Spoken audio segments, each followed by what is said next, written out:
अब हम लोग को 5 मिनट लेने दीजिए।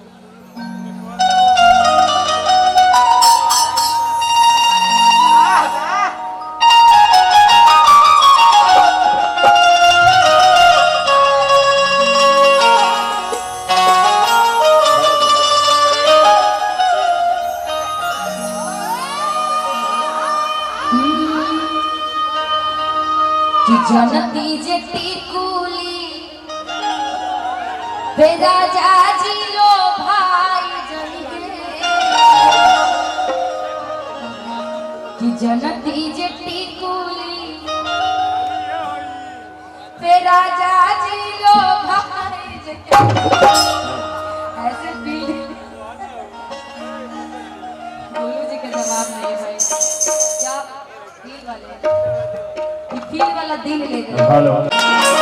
लेकिन ये नहीं रहेंगे तो मैक रहेगा तो हम क्या करेंगे जब ये सुनने वाले ही नहीं रहेंगे। लेकिन आइए बहुत बहुत शुक्रिया 5 मैक चेंज करवाए हैं तब ये छठा मैक काम आया हमारे बीच में। आ जाइए रिया जी आपका तो नाम रिया ही है ना। वाह वाइट हाइट आज गजब ही चेंज किया। आइए कि जनती जटी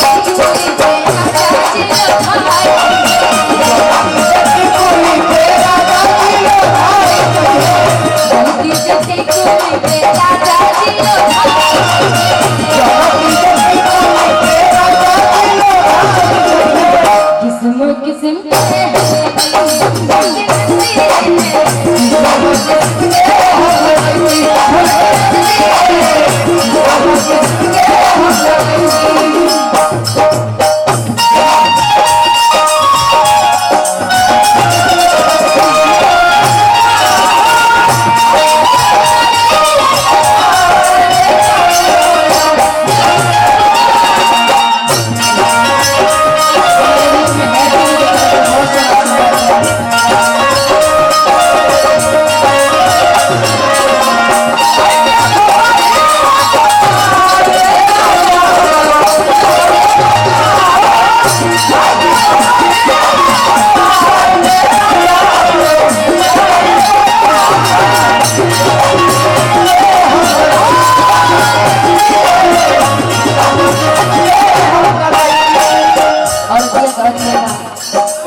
गाने का शौक था।